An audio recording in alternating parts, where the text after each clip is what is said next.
Enggak. Bismillahirrahmanirrahim. Assalamualaikum warahmatullahi wabarakatuh. Waalaikumsalam warahmatullahi wabarakatuh. Selamat pagi menjelang siang anak-anak ibu yang paling ibu cintai dan ibu sayangi. Terima kasih yang hari ini sudah datang mengikuti pesantren kilat ya. Minggu lalu kan ibu menerangkan materi akhlak tentang materi akhlak tercela dan terpuji ya. Nah, sekarang ibu akan menerangkan materi tentang beriman kepada kitab-kitab Allah dan kalimat toyibah ya. Nah, sekarang ibu ngebahas tentang beriman kepada kitab-kitab Allah dulu ya. Nah, ada yang tahu nggak? Beriman atau iman kepada kitab-kitab Allah itu merupakan rukun iman yang keberapa? So, ada yang tahu? 4, 3. Ya, benar. Beriman kepada kitab-kitab Allah merupakan rukun iman yang ketiga. Nah, yang pertama kan iman kepada Allah, iman kepada malaikat Allah, dan yang ketiga iman kepada kitab-kitab Allah. Nah, kenapa sih umat muslim itu harus mempercayai adanya kitab-kitab Allah? Kenapa, dia tahu? Karena kitab-kitab Allah itu merupakan suatu pedoman hidup manusia. Agar apa? Agar selamat di dunia maupun di akhirat. Nah, kitab-kitab Allah pun terbagi menjadi berapa macam? Ada yang tahu? Ya, terbagi menjadi 4. Apa saja? Yaitu kitab Taurat, kitab Zabur, kitab Injil, dan yang terakhir yaitu kitab Al-Quran. Ibu ngebahas yang pertama dulu ya, yaitu kitab Taurat. Kitab Taurat, yang menerima kitab Taurat yaitu Nabi siapa? Iya, Nabi Musa alaihi salam. Nah, apa sih kitab Taurat tersebut? Berisi tentang apa? Yang pertama yaitu keyakinan menyembah Allah dan larangan menyembah berhala. Nah, di situ di kitab Taurat isinya menerangkan bahwa di situ ada larangan bahwa menyembah berhala itu tidak diperbolehkan dan harus menyembah Allah. Di situ ada azab-azabnya, terus hal-hal yang tidak boleh. Di situ ada azab nanti kalau kita berkhianat Allah, menyembah berhala. Di situ dijelaskan nanti di kitab Taurat. Nah, apalagi sih isinya? Nah, isinya yang kedua yaitu di kitab Taurat isinya ada kabar atau menerangkan bahwa adanya nabi yang terakhir yaitu Nabi Muhammad. Nah, jadi di kitab Taurat nanti itu akan dijelaskan bahwa nanti di akhir zaman nanti itu ada kedatangan nabi yang terakhir yaitu atau rasul yang terakhir yaitu Nabi Muhammad itu ya. Jadi isinya tadi tentang larangan menyembah berhala, terus keyakinan harus menyembah Allah, dan yang ketiga yaitu isinya tentang kedatangan nabi yang terakhir yaitu Nabi Muhammad ya. Itu isi dari kitab Taurat. Selanjutnya kitab Zabur.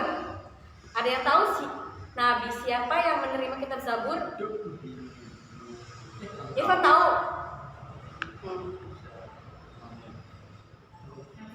Siapa? Tadi kan Taurat Nabi Musa. Nah, kalau Zabur Nabi ya, Nah, kalau Nabi atau Rasul yang menerima kitab Zabur yaitu Nabi Daud alaihi salam. Nah, di situ isi dari kitab Zabur berisikan mengenai tentang zikir, pengajaran serta hikmah dalam kehidupan. Jadi di situ tuh di dalam kitab Zabur berisikan isi-isi tentang doa dan zikir. Nah ya, serta pengajarannya, terus hikmah dari zikirnya gitu ya. Nah, selain itu juga isi kitab Zabur itu merupakan petunjuk atau wahyu atau pedoman dari kaum Bani Israel ya. Jadi itu ya. Jadi yang pertama tadi itu berisikan tentang doa dan zikir, dan yang kedua itu merupakan pedoman dari kaum Bani Israel, yaitu isi dari kitab Zabur ya. Kitab Zabur yang menerimanya yaitu Nabi kalau Taurat Nabi Musa ya. Lanjut ya. Sampai sini pahami ya? Ya. Nah, selanjutnya yaitu yang ketiga yaitu kitab Injil.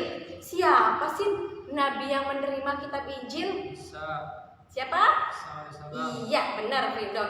Nabi yang menerima kitab Injil yaitu Nabi Isa alaihi salam.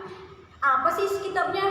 Isi kitab dari kitab Injil yaitu pedoman hidup yang berisi tentang ajaran-ajaran dari kitab sebelumnya, kayak kitab Taurat dan Taurat dan Zabur. Nah, di kitab Taurat dan Zabur kan menerangkan tentang keyakinan menyembah Allah, terus berisikan zikir apa tuh. Nah, di kitab Injil itu tuh kitab Injil itu dijelaskan kembali, diperkuat kembali, dibenarkan kembali. Nah, hampir sama isinya sama kitab Zabur dan kitab Taurat, tapi lebih dibenarkan lagi, diperkuat lagi kalau diisi kitab Injil. Nah, kitab Injil juga itu merupakan pedoman dari kaum Nasrani. Nah, kalau kitab Zabur yaitu pedoman dari kaum Bani Israel. Nah, kalau kitab Injil merupakan pedoman dari kaum Nasrani ya. Paham di sini? Tadi nabi yang menerima kitab Injil yaitu Nabi Isa ya. Lanjut ya. Nah, selanjutnya yaitu kitab yang terakhir yaitu kitab Al-Qur'an. Siapa yang menerima nabi yang menerima kitab Al-Qur'an? Ya, Nabi Muhammad Shallallahu Alaihi Wasallam. Nah, kitab Al-Qur'an itu diturunkan secara beransur-ansur. Selama berapa tahun sih? Ada yang tahu? Kitab Al-Qur'an diturunkan beransur-ansur selama berapa tahun? Ada yang tahu? Selama 22 tahun, 2 bulan dan 22 hari. Nah, jadi kitab Al-Qur'an diturunkan itu secara beransur-ansur. Selama tadi itu 22 tahun, 2 bulan dan 22 hari. Nah, dulu kan di zaman dulu kan nggak ada yang namanya buku, nggak ada yang namanya kertas, nggak ada yang namanya pulpen. Nah, cara Al-Qur'an diturunkan itu beransur-ansur itu dengan cara dituliskan itu di batuan, di pepohonan. Nah, itu jadi dikumpulkan jadi satu beransur-ansur. Nah, selama 22 tahun itu baru bisa dibukukan, selama dikumpulkan jadi satu ya. Selama beransur-ansur dari 22 tahun, 2 bulan, 22 hari Al-Qur'an diturunkan. Nah, kitab Al-Qur'an berisi tentang apa saja sih?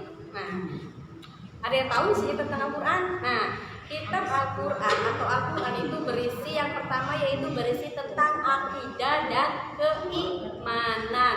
Apa sih yang dimaksud akidah dan keimanan? Jadi di dalam Al-Qur'an dijelaskan tentang mengenai akhlak. Karena kalau akidah kan biasanya mengenai tentang akhlak, sifat wajib Allah, sifat jaiz Allah, sifat Allah. Di situ biasa. Nah, di Al-Qur'an nanti di situ akan dijelaskan tentang akidah. Nah, akidah terus tentang keimanan bagaimana manusia itu harus menjalankan perintah Allah dan menjauhi larangannya. Dan di situ di Al-Qur'an dijelaskan mengenai akidah dan keimanan. Yang tadi yang akidah contohnya kayak di situ kayak sifat jaiz Allah, sifat muhal Allah, terus tentang rukun Islam, rukun iman itu dijelaskan. Nah, di Al-Qur'an biasanya dijelaskan tuh ya. Nah, apalagi di isinya. Yang kedua yaitu penciptaan alam semesta dan manusia. Nah, di dalam Al-Qur'an di dalam isi Al-Qur'an dijelaskan bahwa apa sih alam semesta itu diciptakan dari mana, asalnya bagaimana, dan apa sih asal mula terbuatnya manusia kan katanya kan di Al-Qur'an kan dijelaskan ya bahwa manusia itu terbuat dari tanah kan awalnya. Di situ di Al-Qur'an dijelaskan nanti itu. Jadi tentang penciptaan alam semesta sama apa sih manusia. Jadi apa sih manusia, asal mulanya manusia itu terbuat dari tanah tuh di Al-Qur'an dijelaskan ya. Nah, itu isinya. Nah, isi yang ketiga yaitu tentang hubungan antara manusia dengan Allah. Nah, jadi di Al-Qur'an juga tadi yang dimaksud hubungan antara manusia dengan Allah ya kayak seperti tadi itu. Jadi kayak manusia itu di Al-Qur'an itu dijelaskan bahwa harus menjalankan perintah Allah dan menjauhi larangannya. Jadi di Al-Qur'an dijelaskan jadi yang dimaksud hubungan antara manusia dengan Allah. Nah, selanjutnya isi kitab Al-Qur'an yaitu berisi tentang petunjuk untuk berkeluarga dan bermasyarakat. Apa sih yang dimaksud dengan berkeluarga dan bermasyarakat? Nah, yang pertama Ibu jelaskan yang berkeluarga. Nah, di dalam Al-Qur'an kan biasanya dijelaskan tentang hukum nikah ya.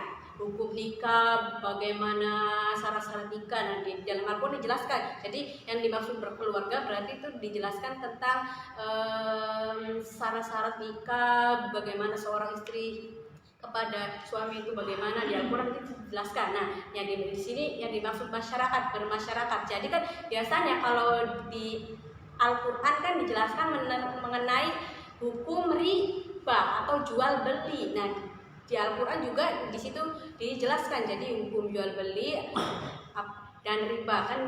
Nah, yang dimaksud bermasyarakat itu jadi mengenai hukum jual beli dan hukum riba ya. So, ada yang ditanyakan sampai sini mengenai kitab tadi ya. Jadi kitab Taurat yang menerimanya yaitu Nabi Musa. Kitab Zabur yang menerimanya Nabi Daud. Kitab Injil yang menerimanya Nabi Isa. Nah, dari kitab Al-Qur'an yang menerimanya Nabi Muhammad ya. Jadi harus hafal ya. Keempat kitab itu kita sebagai umat muslim harus hafal, dan nabi yang menerimanya atau rasul yang menerimanya pun kita harus hafal. Coba Ibu mau tunjuk Nina, coba. Kitab Taurat siapa Nina? Siapa nih? Ayo Nina. Taurat, Bu. Iya, Taurat. Nabi siapa? Taurat Nabi sama kan? Nabi Musa. Musa, iya. Coba Dewi, kalau kitab Zabur Nabi siapa? Zabur iya, Daud. Coba Weni, kitab Injil siapa? Nabi siapa? Iya, Nabi Isa. Irfan, kitab Al-Qur'an. Iya, pinter. Nah, ya itu ya. Terus dihafalkan. Tadi kitab Taurat Nabi Musa, kitab Zabur Nabi Daud, kitab Injil Nabi Isa, dan kitab Al-Qur'an Nabi Muhammad. Oke, sampai sini ada yang ditanyakan? Kalau nggak ada nanti Ibu lanjut tentang materi macam-macam kalimat thayyibah. Ada yang tanyakan yang di sini? Kenapa Nina? Ora Bu iki wis Baterainya penuh. Enggak. Memorinya. Enggak, Bu. Aman. Aman. Jujur, dosa. Lanjut ya. Lanjut. Gak ada yang tanyakan yang kita. Paham? Tadi Nah, ya kitab dan yang menerimanya harus hafal ya. Iya. Oke, lanjut ya ke macam-macam kalimat thayyibah. Ya. Ada yang tahu nggak apa sih yang dimaksud kalimat thayyibah? Ada yang tahu apa kalimat thayyibah, Irfan? Apa kan, Bu? Seng. Seng ya. Sesuai. Ambil gelis ya. Nah, kalimat thayyibah merupakan kalimat-kalimat kebaikan dan jika diucapkan akan mendapat pahala dari Allah. Nah, kalimat-kalimat kebaikan apa aja sih? Nah, apa sih kalimat-kalimat thayyibah pun terbagi menjadi beberapa macam. Aslinya terbagi menjadi 10 ya, cuma ibu menerangkan 7 saja ya, biar waktunya dipercepat ya. Nah, apa aja sih macam-macamnya? Contohnya kayak ya, yang pertama itu yaitu kalimat basmalah, kalimat ta'awud, kalimat tahlil, takbir, salam dan lain-lainnya. Nah, itu merupakan salah satu kalimat thayyibah. Nah, sekarang ibu ngebahas contoh kalimat thayyibah yang pertama yaitu basmalah. Gimana sih bacaan basmalah itu? Ya, bismillahirrahmanirrahim. Nah, yang mempunyai arti dengan menyebut nama Allah yang Maha Pengasih lagi Maha Penyayang.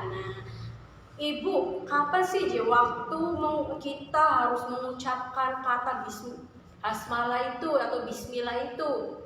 Nah, Kapan dan dimanapun. Nah, kapanpun dan dimanapun ya kata Nina. Jadi waktu kita untuk mengucapkan kata basmalah yaitu ketika kita akan melakukan aktivitas atau sesuatu. Contohnya kayak apa sih Bu Jen? Contohnya kayak kita mau makan, mau minum, mau tidur, Mau pergi. iya mau pergi, mau ngaji, mau belajar, nah mau ngagibah, masih lagi gue baca bismillah ya, ibu sih, iya. Mau ngagibah, ya. Jadi harus membaca basmalah agar apa? Agar kita mendapatkan pahala serta nanti setiap kitanya mengucapkan sebelum beraktivitas kita mengucapkan basmalah maka akan hidup kita akan berkah. Ibu apa aja sih keutamaan atau manfaat dari kita mengucapkan basmalah? Nah, ada beberapa keutamaan atau manfaatnya. Yang pertama yaitu akan mendapatkan pahala dan keberkahan. Jadi ketika kita akan memulai aktivitas mau ngaji, mau makan, mau minum, mau tidur, mau apa ya. Nah, kalau kitanya mengucapkan basmalah akan mendapatkan pahala dan insya Allah akan mendapat keberkahan. Contohnya kita mau minum makan, kita harus mengucapkan bismillah. Agar apa? Agar makanan, minuman yang kita minum itu akan mendapat berkah di perut. Insya Allah perut apa sih yang kita makan juga nanti akan berkah. Kita mau ngaji, belajar ke sekolah, berangkat ngaji atau apa kita yang menjadi insya Allah ilmu yang kita dapat pun nanti akan berkah di hari nanti, di suatu hari nanti. Jadi harus mengucapkan basmalah terlebih dahulu ketika kita akan melakukan aktivitasnya. Nah itu jadi keutamaannya tadi agar mendapat pahala dan mendapatkan keberkahan di hidup ini, hidup kita ya. Nah keutamaannya apalagi sih Ibu? Nah keutamaannya yaitu akan menjadi penghalang antara jin dan setan. Misalnya gini, kita kan lagi puasa ini, lagi puasa atau kitanya lagi sekolah gitu. Biasa. Nah, kalau kitanya nggak membaca bismillah atau nggak baca bismillah, biasanya kan pasti ada setan yang bisik. Wis ganin, aja sekolah man, Ini setan. Aja cemburu jorok minyak, coba setiap orang mikirnya memang enak tuh. Ini setannya. Enak turun. Nah, itu ada bisikan setan di sini tuh. Karena kitanya nggak membaca basmalah, coba kitanya membaca basmalah. Bismillahirrahmanirrahim. Ya tisun arep sekolah karena Allah Taala. Nah pasti setan si maunya arep gak kita